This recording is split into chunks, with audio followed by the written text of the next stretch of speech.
All right, so in this video, we're actually going to double back and actually try to attack this little riddle that we started this section with. So if you remember what this riddle was saying, it was asking this question of trying to find some special value x that's going to satisfy three different properties. The properties in this case were going to be this idea that when I divide it by a 3, it should kick out a remainder of a 2. When I divide it by a 5, I'm going to have a remainder of a 3. And when I divide this thing by a 7, I should again have a remainder of a 2. So we know that we can phrase this question of looking at different types of remainders underneath different types of divisions as this question of looking at some of these linear congruences. For example, when I'm trying to have this x that's going to have this remainder of a 2 in this division by 7 world, I know that that x is actually going to satisfy this linear congruence down below that says x should be congruent to 2 mod 7. So in that case, that little 2 is my remainder, and that 7 is the thing that I was divided by. Likewise, if I look at this idea of being divided by 5 and having a remainder of a 3, that's going to bring about this congruence that says x should be congruent to 3, that little remainder, modulo 5, in this case the thing that I'm dividing by. And lastly, the idea of having a remainder of a 2 underneath this division by 3 is simply going to say x should be congruent to 2 modulo 3. So the question of trying to actually solve this little riddle is actually going to be equivalent to this question of trying to solve the system of 3 linear congruences. So here's where you're going to see some kind of elevation of kind of technique and kind of technicalities and things like that. The idea is that we just got done looking at a couple of examples that involved some of these systems that had 2 systems. For example, in that first situation, we actually looked at trying to solve the system where we threw away that last congruence. The idea is that I wanted to find some x that was going to be congruent to 2 mod 3, and it had to be congruent to 3 mod 5. I did not have this last little equation. So in that situation, we saw this Chinese remainder theorem come into play. We had this idea that we use this greatest common divisor between 3 and 5, which we know is a 1, and from there we can actually build up this nice little solution. In that case, we actually could see that the solution was going to be 8. And it wasn't just 8, I could add or subtract as many 15s as I'd ever want to see. So in this case, we know that that 8's not going to be good enough for our situation here, because if you look at 8 and you reduce that thing modulo 7, it's not going to kick out a 2. In this case, it's actually going to kick out a 1. So we know that we're going to have to do a little bit better. So in this situation, there's actually 2 different paths that we could take. The first of which is going to be, I could actually take that first system of 2 linear congruences, boil it down to this idea that x has to be 8 modulo 15, and then I could add in this other system, this other congruence that says x is going to be 2 mod 7.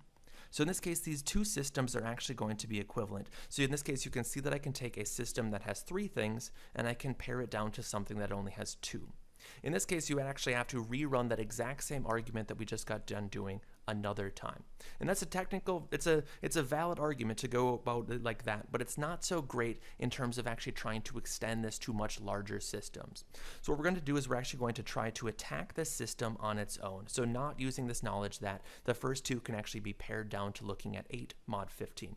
I'm going to attack these 3 things just head on.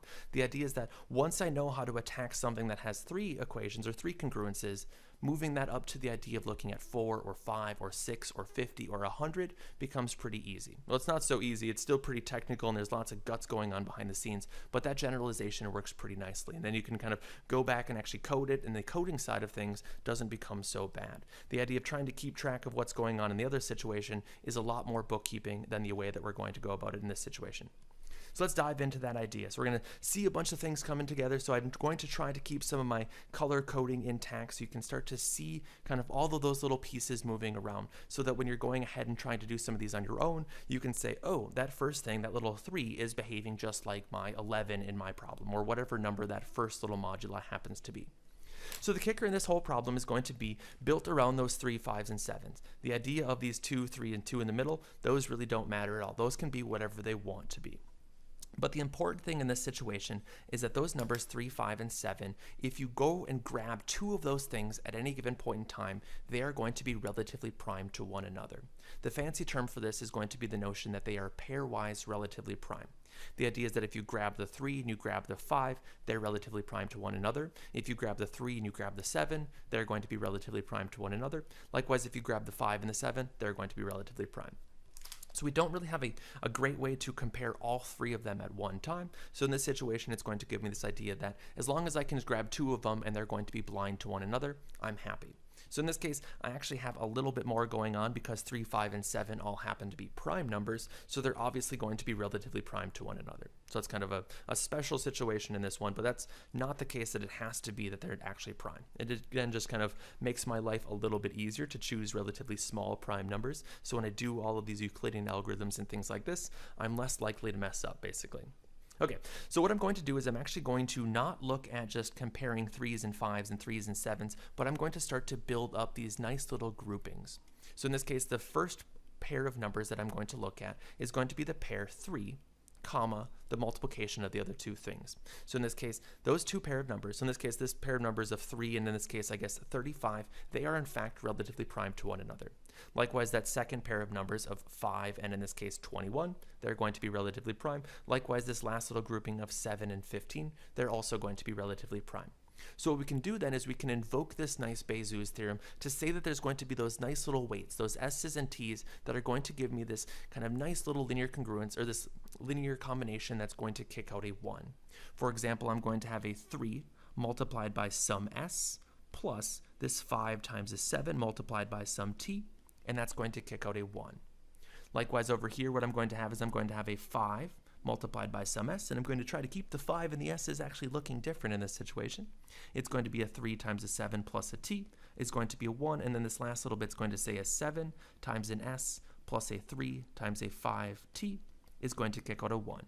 So that's going to be making use of this Bézout's theorem. So B-E-Z-O-U-T apostrophe s theorem. And it's French, so it's got this fancy little accent on top of the E. Officially, in this situation, you do want to be pretty careful because the S that's going to occur over in that first situation is probably going to be different than the S that occurs here, and it's definitely probably going to be different than the S that occurs over there as well. So often we're just going to denote these things by S1 and T1, S2 and T2, S3 and T3. So at the end of all of this, I'm actually going to go back and actually find out what these s's and t's are going to be. In this case, I'm going to run this extended Euclidean algorithm and see what those components are going to be. But for right now, I'm just going to leave them as these general variables so we can start to see how all these little pieces are going to come into play and kind of how they're all going to work with one another.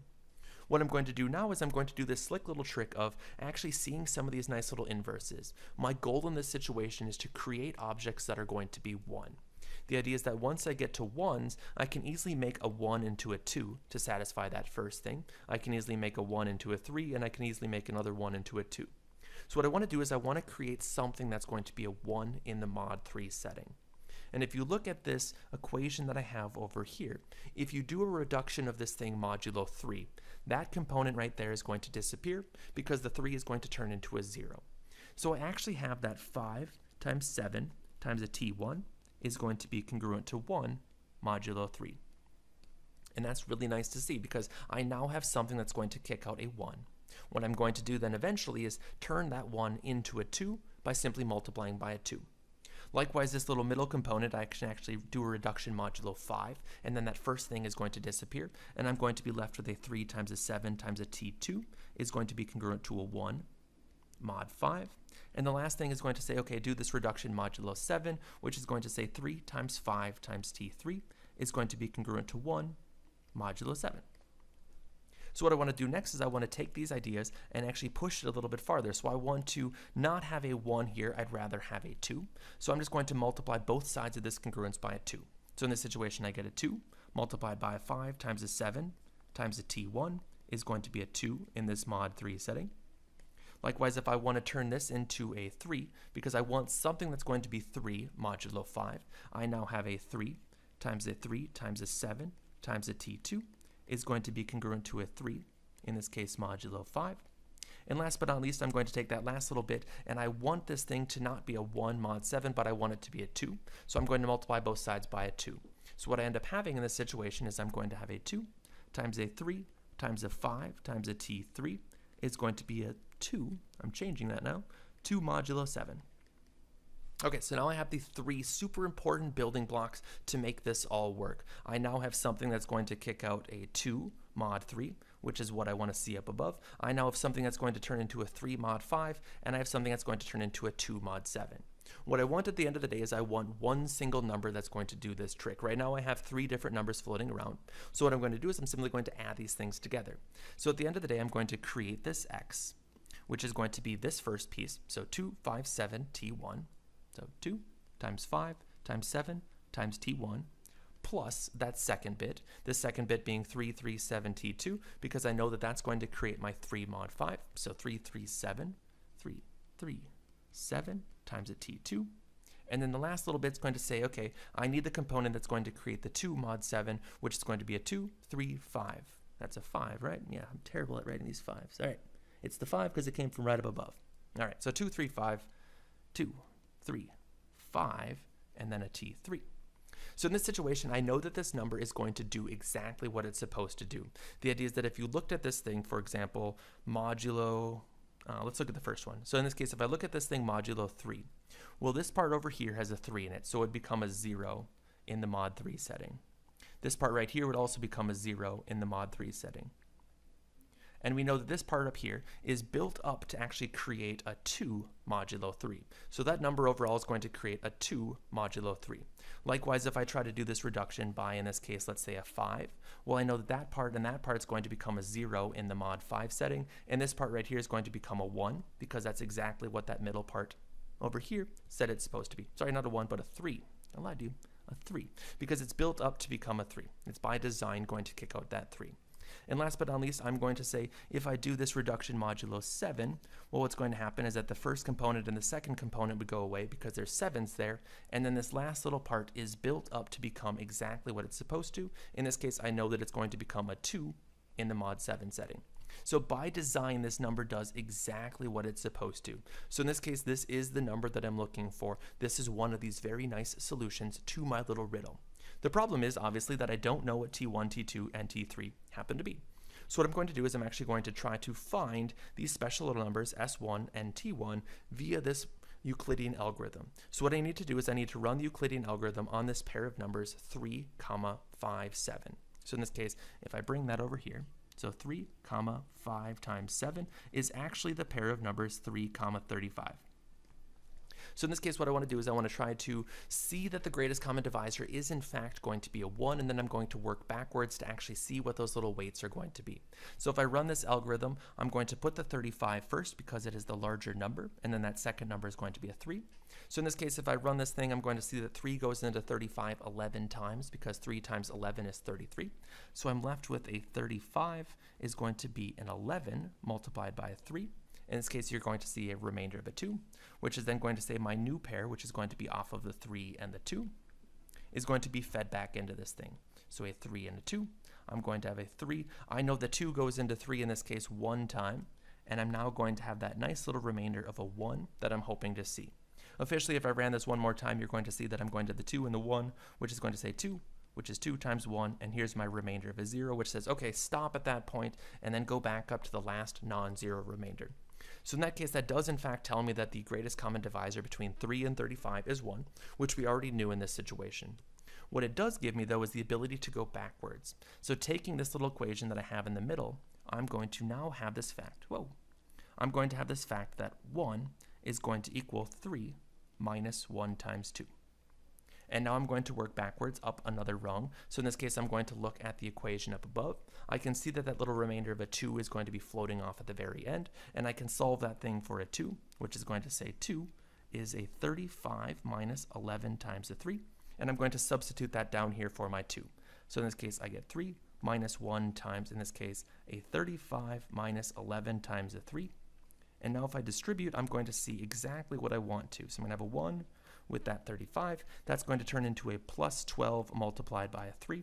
And if I group all of these things together, I'm going to have 1 is going to be a 13 times a 3 minus a 1 times a 35. And if I make this really look like that kind of ST notation, this is going to say that 3 multiplied by 13 plus a 35 times a negative 1 is going to be a 1. And that's exactly what I wanted to see earlier. So the idea is that this little value, this 13, is actually going to be my S1, and that negative 1 is going to be my T1. which is nice to see in this situation. What I could do is I could actually run the exact same thing on the other pair of numbers. So in this case, if I look at the pair of numbers 521 and 715, actually these only take one step. They're actually pretty easy to see the overall factorization of these things. If you look at 5 and 21, you know that 4 times 5 is going to be a 20, so you're actually almost there. So in this case, running that algorithm, you're going to see that 5 times a negative 4 plus a 21 times a 1 is going to be a 1. So in this case, my S2 is going to be a negative 4, and my T2 is a 1. Likewise, doing it on 7 and 15, my 7 with the negative 2, so in this case my S3 is going to be a negative 2, and the 15 times the 1, those two things added together are going to kick out a 1. So in this case my T3 is a 1. And likewise over here, my 12, that was my S1, don't want to zoom in. My negative 1 over here was going to be my T1.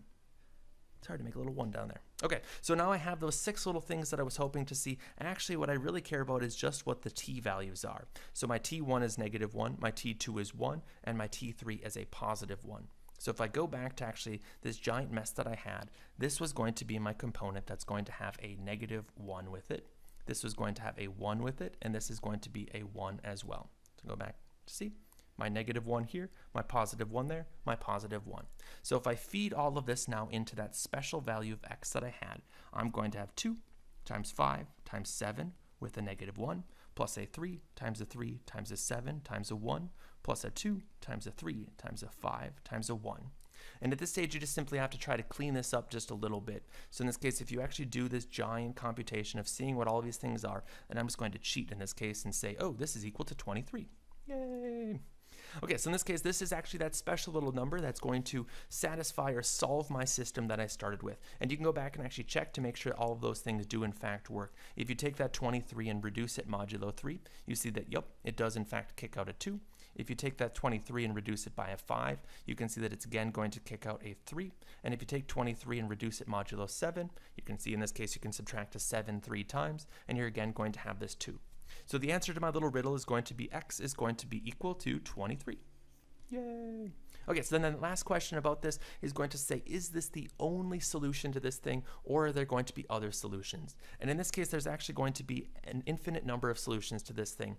The idea is that if you add something special to that value of 23, in this case, if you add the exact multiple of 3, 5, and 7, you're not going to change what the remainder is when you do the division by 3, 5, or 7.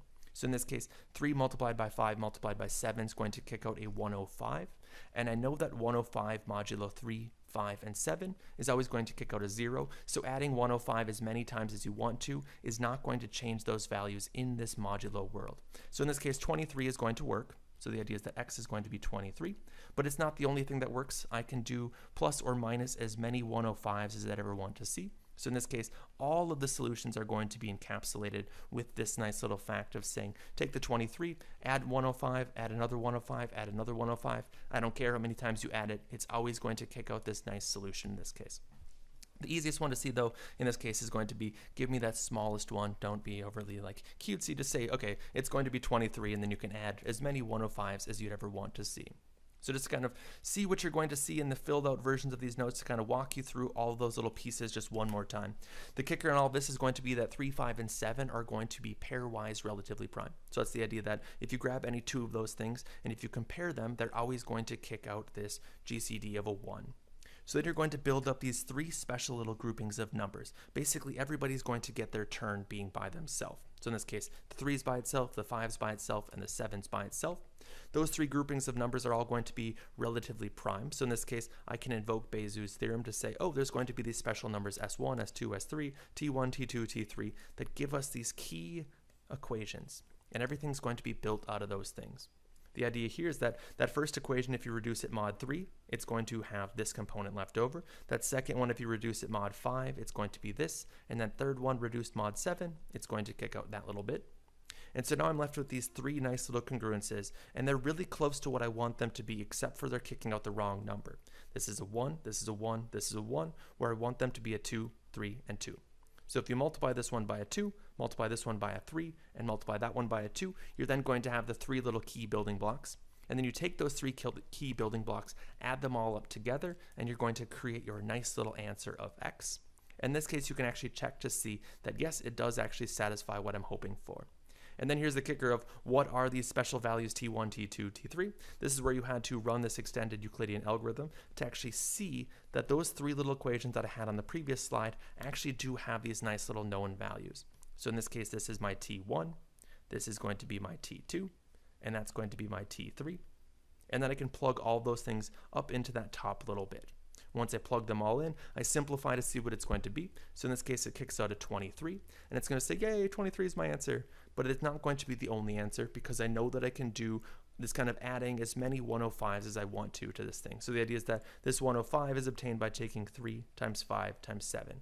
So once you get one solution, you're always going to have an infinite number of these things because you can always add on as many of the kind of little products of those 3 or 4, however many moduli you're going to be working with.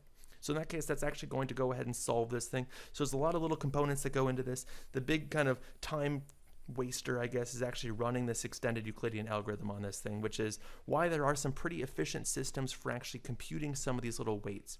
These little S's and T's, if you actually have a nice little algorithm, they do kick out pretty nice things. And you can see that once you have those, the actual solutions just plug them into the formula up above and go from there.